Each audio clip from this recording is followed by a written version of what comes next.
하나님의 말씀은 고린도전서 15장입니다.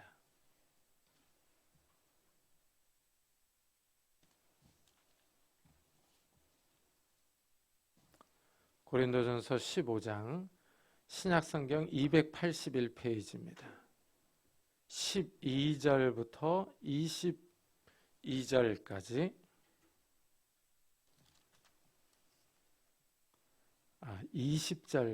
19절까지 15장 12절부터 19절까지 저와 여러분이 한 절씩 교독하겠습니다.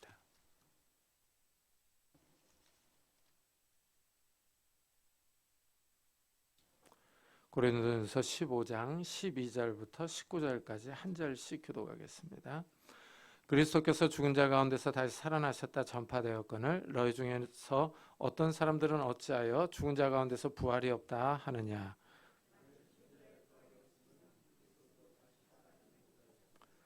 그리스도께서 만일 다시 살아나지 못하셨으면 우리가 전파하는 것도 헛것이요 또 너희 믿음도 헛것이며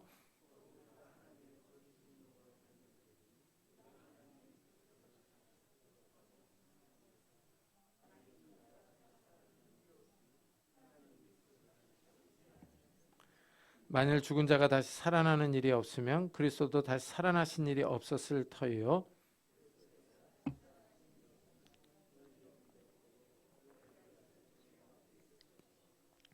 또한 그리스도 안에서 잠자는 자도 망하였으리니 만일 그리스도 안에서 우리가 바라는 것이 다만 이 세상의 삶뿐이면 모든 사람 가운데 우리가 더욱 불쌍한 자이리라. 아멘.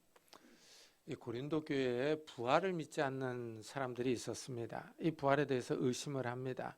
그래서 그들이 죽은 자들의 부활이 없다 하고 선언합니다. 이 부활을 믿기 힘들었던 겁니다. 여기에 대해서 사도 바울은 예수님의 부활은 역사적이라고 진술합니다. 예수님이 역사 속에 오셔서 죽으시고 다시 살아나셨다는 거죠. 그 다시 살아나신 주님을 500여 명의 제자들이 보았다. 그리고 맨 나중에 이 바울도 부활하신 예수님을 만났다 하고 증언합니다.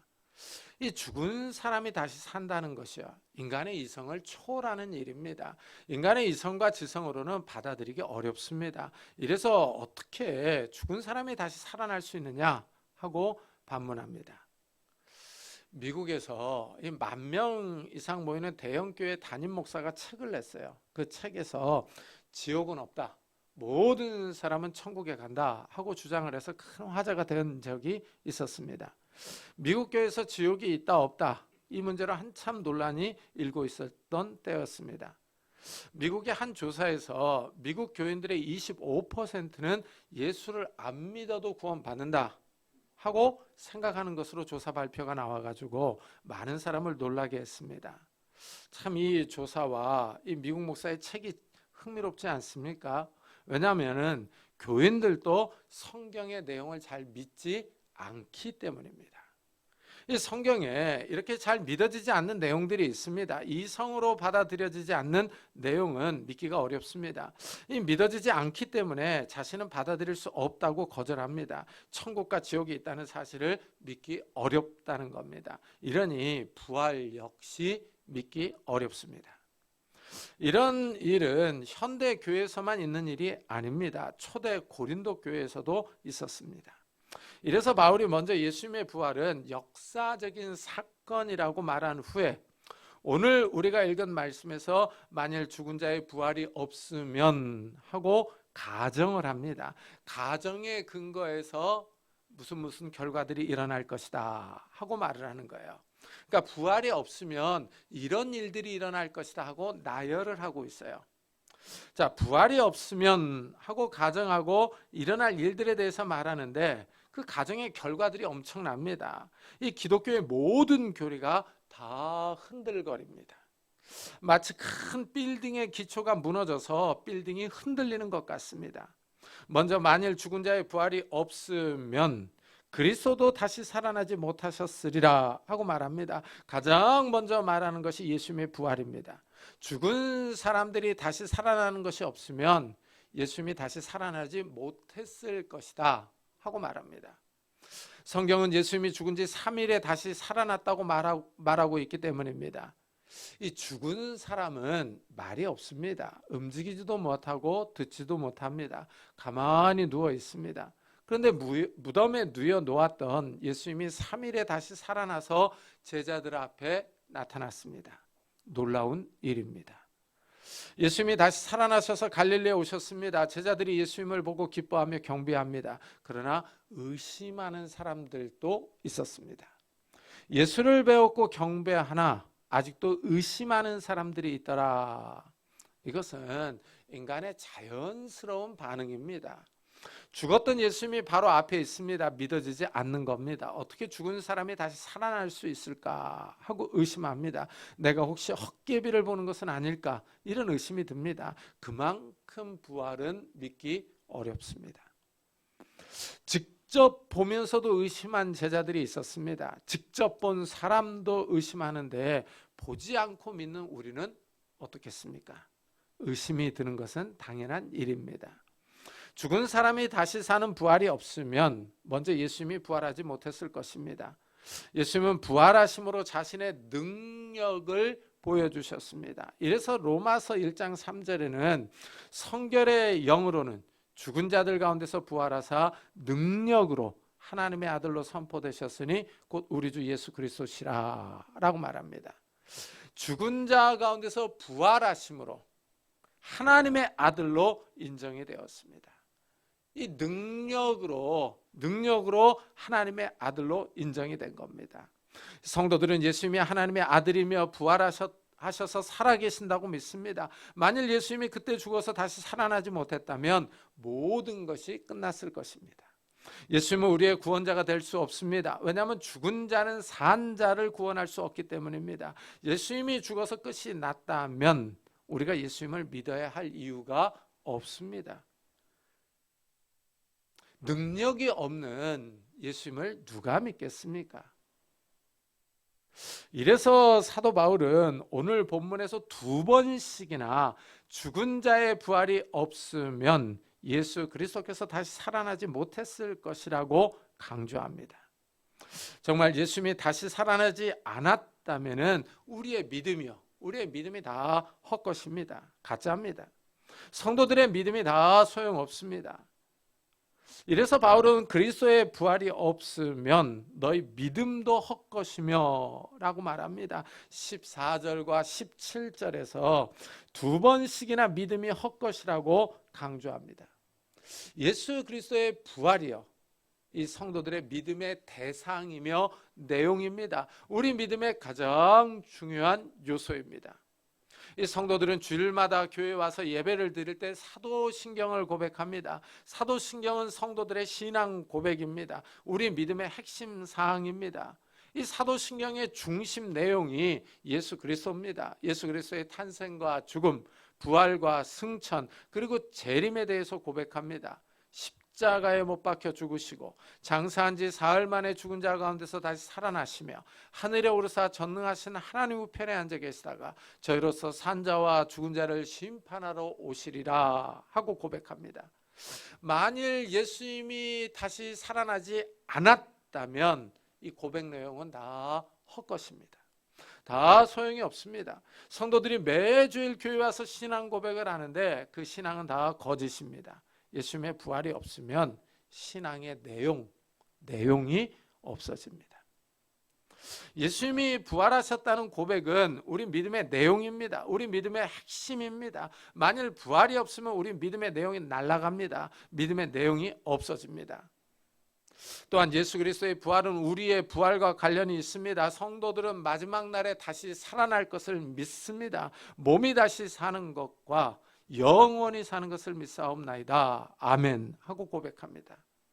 성도들은 마지막 날에 예수님이 재림하실 때 몸이 다시 살 것을 믿습니다. 영원히 살 것을 믿습니다. 따라서 부활은 우리 믿음의 목표입니다. 만일 부활이 없어지면 믿음의 목표가 사라집니다. 믿어야 할 이유가 없습니다. 바울이 부활이 없으면 너희 믿음이 헛것이며 라고 2번이나 강조하고 있습니다. 그렇습니다. 부활이 없으면 우리의 믿음의 내용이 없어질 뿐 아니라 믿음의 목표도 없어집니다. 믿음이 송두리째 사라집니다. 부활은 우리 믿음의 내용이자 목표이자 핵심입니다. 부활이 없으면 이렇게 믿음이 헛것이 되는데 기독교에서 전하는 내용이 무슨 소용이 있겠습니까? 부활이 없으면 기독교의 진리는 다 무너집니다. 사도 바울의 말을 들어보십시오. 우리가 전파하는 것도 헛것이요 우리가 하나님의 거짓 증인으로 발견되리니 우리가 하나님이 그리스도를 다시 살리셨다고 증언하였습니다. 부활이 없으면 바울은 거짓말쟁이입니다. 전도하는 것이 다 거짓입니다. 사도 바울만 그런 것이 아닙니다. 현대의 선교사, 목사들 다 거짓말쟁이입니다. 저 역시 마찬가지입니다.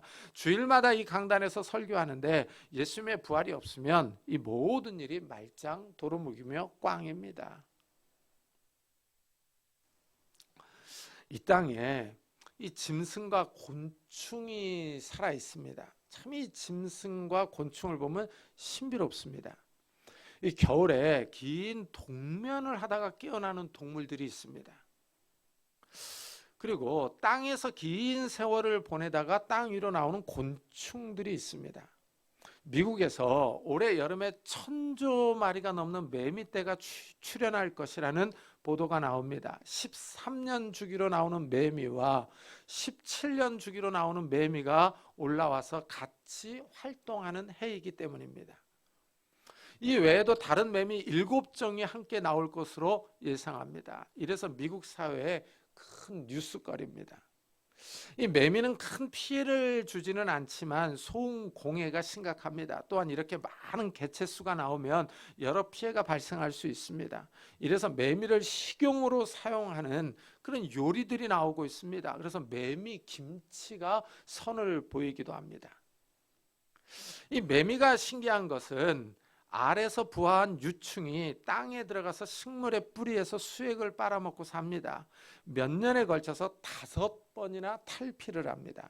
5번의 탈피도 신기하지만 13년, 어떤 개체는 17년이 되면 성충이 되어 땅 위로 올라옵니다. 이것이 더 신기합니다. 성충이 되어 여름 한철을 살다가 죽습니다. 이 여름을 위해서 땅에서 그 긴 세월을 삽니다. 마치 죽었다가 다시 사는 것 같습니다. 이 땅의 짐승과 곤충 세계에도 이성으로 다 이해할 수 없는 일들이 있습니다. 긴 동면에 있다가 깨어나는 짐승들을 보면 정말 신기합니다. 땅속에 그렇게 오랜 세월을 보내면서 5번이나 탈피하여 나오는 곤충을 보면 죽었다가 다시 살아날 수 있다는 말씀이 허무맹랑하지 않습니다. 하나님이 만드신 이 자연 세계에도 이렇게 신비로운 생명체들이 있습니다. 이 세상을 만드신 하나님이 죽은 사람을 다시 살리실 수 있다고 하시는 말씀을 믿지 못할 이유가 없습니다. 바울은 부활이 있다고 힘주어 선언합니다. 만일 부활의 소망이 없으면 전도자들과 성도들이 불쌍합니다. 바울이 이렇게 말합니다. 만일 그리스도 안에서 우리가 바라는 것이 다만 이 세상의 삶뿐이면 모든 사람 가운데 우리가 더욱 불쌍한 자이리라. 그렇습니다. 이 부활이 없으면 선교사, 목사, 이 전도사들 불쌍한 사람들입니다. 이 선교사들과 목사들은 복음을 위해서 모든 것을 포기합니다. 자신의 삶을 희생하며 복음을 위해 삽니다. 부활의 소망이 있기 때문입니다.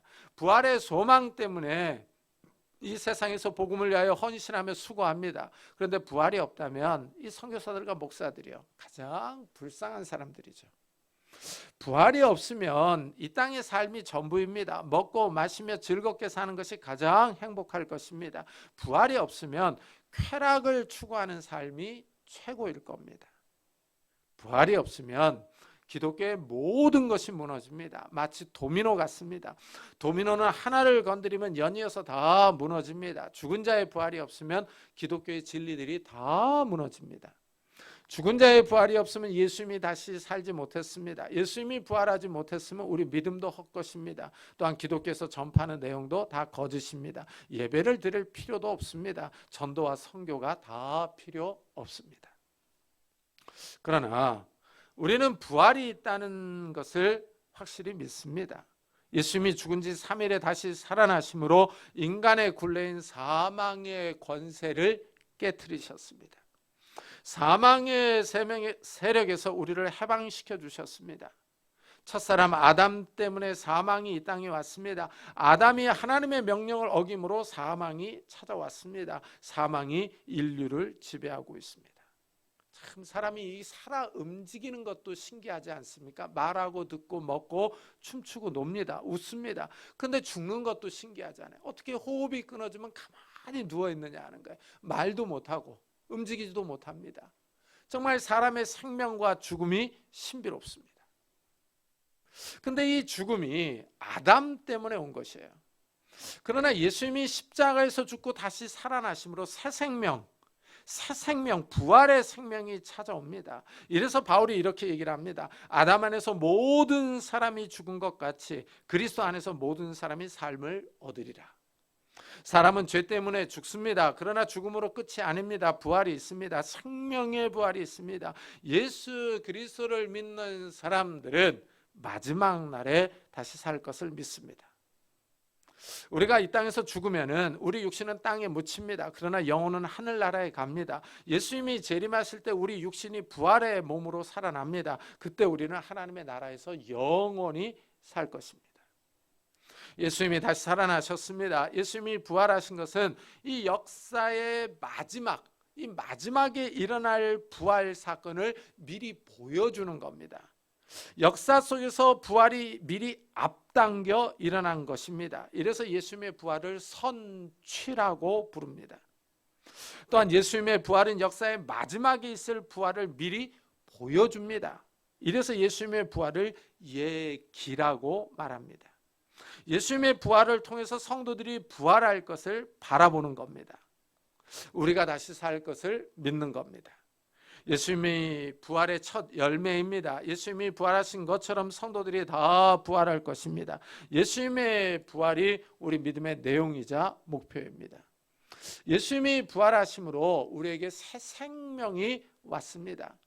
예수를 믿는 사람들은 영적으로 거듭납니다. 자신 안에 부활의 새 생명이 있음을 압니다. 그래서 예수님의 부활을 믿는 사람들에게는 실존적인 변화가 있습니다. 내적인 부활이 있는 거예요. 이 변화가 있는 거예요. 옛사람이 죽고 새 사람으로 살아납니다. 이래서 이것을 영적 거듭남, 이 중생이라고 부릅니다.